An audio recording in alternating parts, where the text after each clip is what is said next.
The five fundamental policies in school budget and finances are: first, transparency and accountability. Second one is prioritization of needs. The third one is participation of stakeholders. The fourth, compliance with laws and guidelines. And the last one is efficiency and sustainability.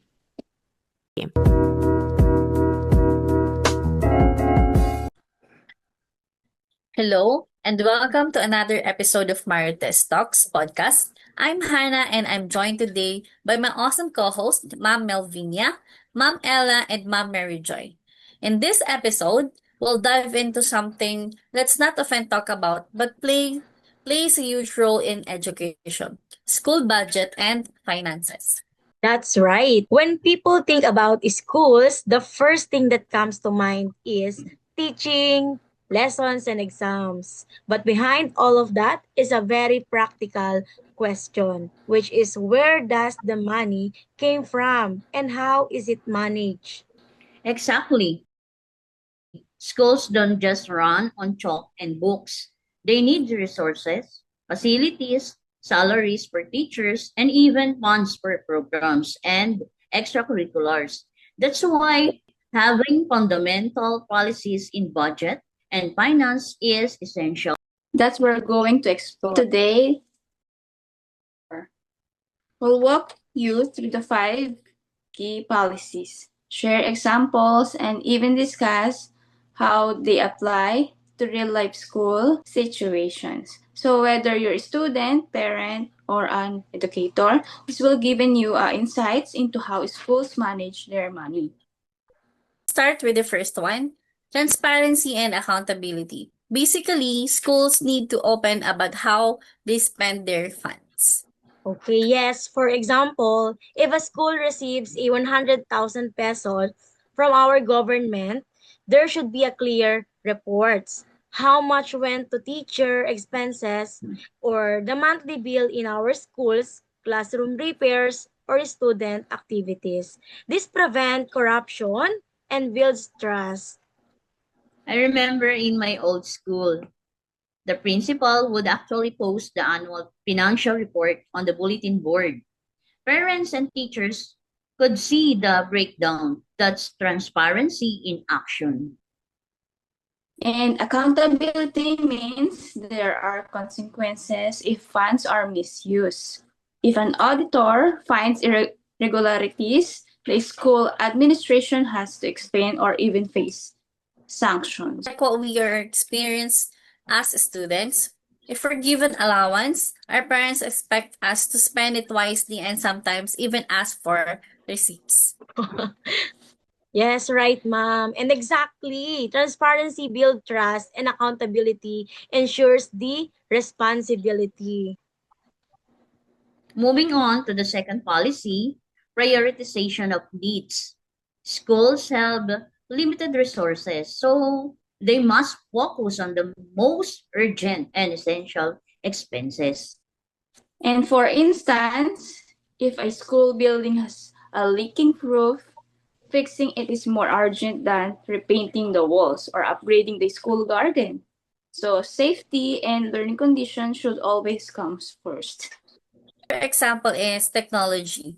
During the pandemic, many schools had to shift funds toward online learning tools like laptops, Wi-Fi, and e-learning platforms because that became the top priority. Okay, so right, ma'am. And this policy reminds us that budgeting isn't about buying everything you want as the school heads or our principals. It's also about choosing what's the most important at that moment. That will become our top priority, as like what mom said. And for something that will contribute to the welfare of our school. It's like when we budget our allowance.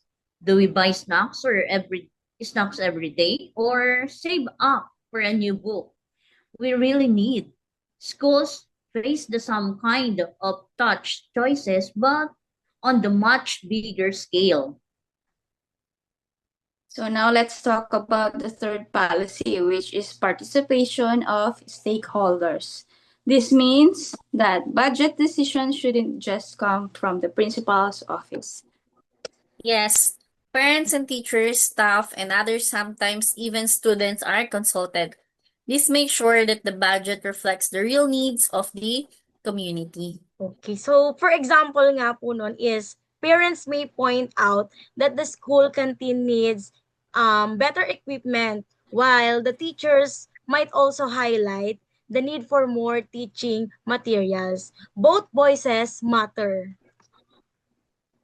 In some schools, there are even SGC or school governing councils that meet regular to review budgets. This participatory approach reduces conflict and increase cooperation. And honestly, for me, also makes people feel heard. If parents know they had a say in how funds are used, they're more likely to support small school programs. So the fourth fundamental policy is compliance with the national laws and guidelines. So schools don't just manage money, however, there are strict rules to follow.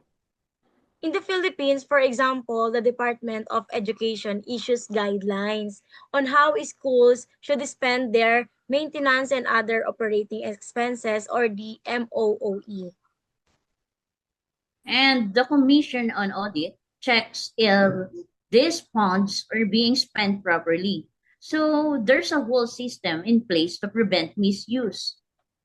It's like being in a classroom example, teachers set rules and students have to follow.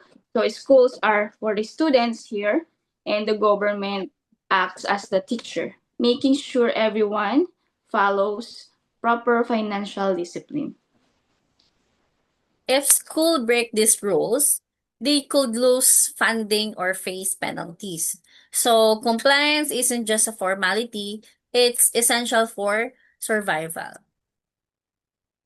Okay, finally, we have efficiency and sustainability. This means making the most out of every peso and planning for the long term. Instead of spending on disposable or low quality materials, schools should invest in durable ones. For example, buying high quality chairs and tables may cost more now but saves money in the long run. So sustainability also means thinking about the future. For example, is schools might install solar panels to reduce electricity bills over time, right? Or set aside funds for emergencies. Yes, and efficiency can also mean cutting unnecessary expenses. Like instead of printing hundreds of papers, school schools could use digital platform to share announcement and save money. It's more about spending smart and planning ahead, not just for today, but for tomorrow and for the future as well. Let's make this fun. Imagine our school has just received 500,000 in extra funding. How should we allocate it? I'd say fix classrooms first. Structural safety is the priority.